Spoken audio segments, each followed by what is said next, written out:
Merci beaucoup. Bonsoir à tous et à toutes. Je voudrais dire tout d'abord le plaisir que j'ai d'être ici, de participer à cette 25e université d'été d'Andorre. Remercier aussi le gouvernement d'Andorre et tous les organisateurs, organisatrices de cette université d'été de m'y avoir invité et de nous recevoir dans de si bonnes conditions. Saluer enfin mes collègues qui sont là et le public venu nous écouter et nous questionner.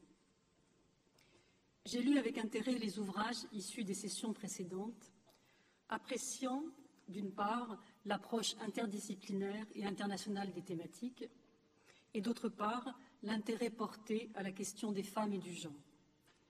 Ce fut notamment le cas l'année dernière sur le thème « L'égalité a-t-elle un sexe ?», mais aussi les années précédentes sur l'immigration ou « Grandeur et misère du XXe siècle ». Parmi les contributeurs, j'y ai retrouvé des collègues que je connais bien, historiennes, sociologues, philosophes.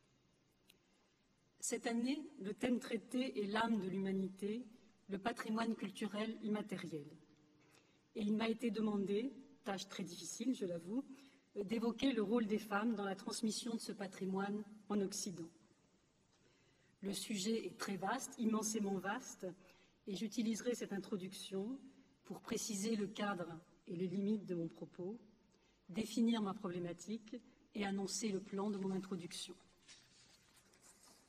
Partons d'abord des définitions des termes du sujet. Je vais revenir un tout petit peu, cela a déjà été fait tout à l'heure par M. Benoît Malon, sur la définition des patrimoines culturels immatériels. Définie donc dans la Convention de l'UNESCO, adoptée en octobre 2003 et entrée en vigueur en avril 2006. Après de longues années de réflexion, de programmes intermédiaires et de recommandations. De cette définition, qui vous a été montrée tout à l'heure, j'en soulignerai les principaux éléments. Tout d'abord, à mes yeux, une notion très extensive. Je lis, on entend par patrimoine culturel immatériel les pratiques, représentations, expressions, connaissances et savoir-faire, ainsi que les instruments, objets, artefacts et espaces culturels qui leur sont associés. Par ailleurs, cette définition s'appuie sur l'auto-reconnaissance par les individus et les groupes de ce qu'ils considèrent comme le patrimoine matériel. Est en effet dans la définition patrimoine culturel immatériel ce que, je cite, les communautés, les groupes et le cas échéant les individus reconnaissent comme faisant partie de leur patrimoine culturel. Ainsi, ce patrimoine culturel n'est pas figé, il est construit en permanence. La définition est aussi, me semble-t-il, marquée par une double tension, tension entre continuité et changement, tension entre identité communautaire et reconnaissance de la diversité culturelle de l'humanité. La définition poursuit, je cite, « Ce patrimoine culturel immatériel, transmis de génération en génération, et recréé en permanence par les communautés et groupes en fonction de leur milieu, de leur interaction avec la nature et de leur histoire, et leur procure un sentiment d'identité et de continuité, contribuant ainsi à promouvoir le respect de la diversité culturelle et la créativité humaine. » Deuxième définition de mon sujet, l'Occident. Il y a incontestablement un acte européocentrique derrière la volonté de définir l'Occident, mais néanmoins les pays ou l'espace regroupé sous ce vocable ont une certaine unité géographique. C'est l'Ouest, c'est l'Ouest du continent européen et ses éventuels prolongements comme les États-Unis. Unité culturelle aussi, c'est une zone qui a été précocement et durablement christianisée. Je dirai bien évidemment quelques mots du rôle des femmes dans la transmission de la foi chrétienne, mais mon exposé sera essentiellement un exposé d'histoire contemporaine, centré sur les 19e et 20e siècles. Pour ces deux derniers siècles, l'Occident a aussi une certaine unité politique et économique. C'est l'époque de la formation des États-nations et, en dehors des périodes de régime autoritaire, d'un mouvement de démocratisation des sociétés. Ce sont aussi des États qui, pour Nombre d'entre eux ont été des États colonisateurs. C'est enfin, 19e, 20e siècle, l'époque des révolutions industrielles qui valorisent le progrès technique et la croissance économique, sans crainte, jusqu'à très récemment, de la destruction du patrimoine naturel, voire culturel.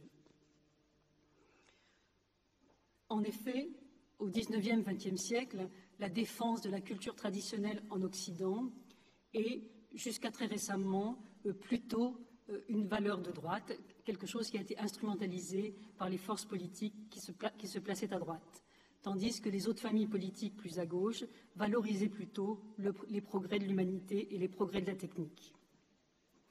Pour mon propos donc, un Occident limité chronologiquement, plutôt les 2 derniers siècles, mais aussi spatialement.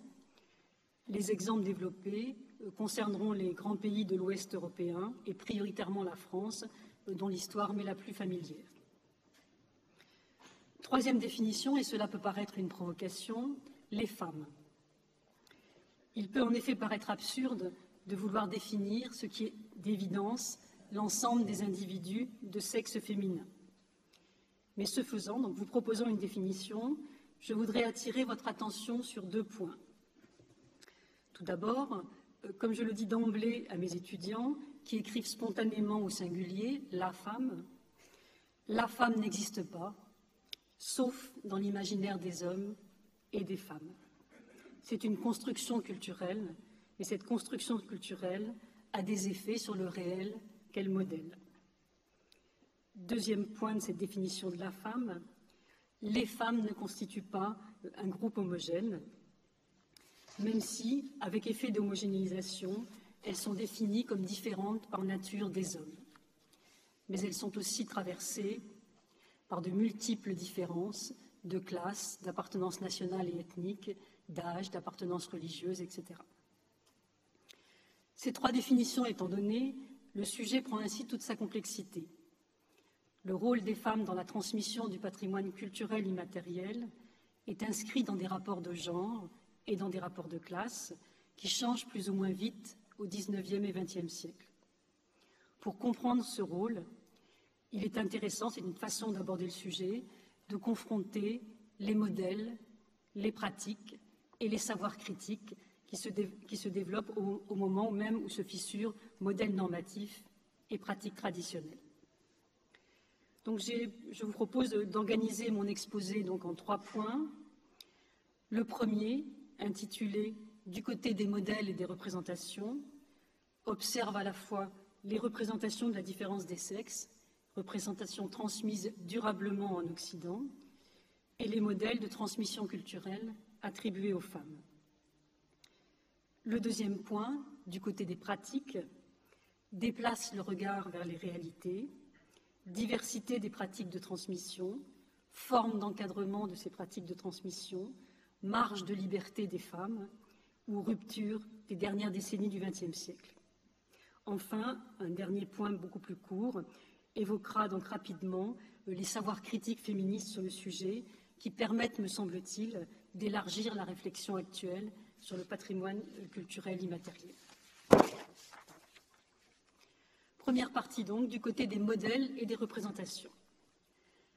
Vous l'avez compris, j'évoque là des discours, des constructions culturelles qui sont transmises durablement, qui façonnent les mentalités des hommes et des femmes, on pourrait dire aussi les imaginaires, et qui ont des conséquences sur les pratiques et sur l'organisation des sociétés.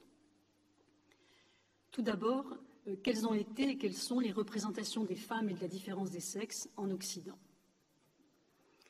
Vous connaissez sans doute l'anthropologue Françoise Héritier, qui considère que l'observation de la différence des sexes dans la plupart des sociétés est au fondement de toute pensée, puisqu'elle permet d'observer du différent. Elle considère aussi que la volonté de contrôler les pouvoirs qu'elle qualifie d'exorbitants des femmes, le pouvoir d'enfantement évidemment, mais plus encore, dit-elle, et elle insiste beaucoup sur cela, les femmes enfantent, mais elles enfantent en produisant à la fois du même, des filles, mais aussi, encore plus extraordinaire, du différent, des garçons. Donc cette volonté de contrôler les pouvoirs extraordinaires des femmes est à l'origine d'un système de représentation symbolique quasi universelle à ses yeux, dans les sociétés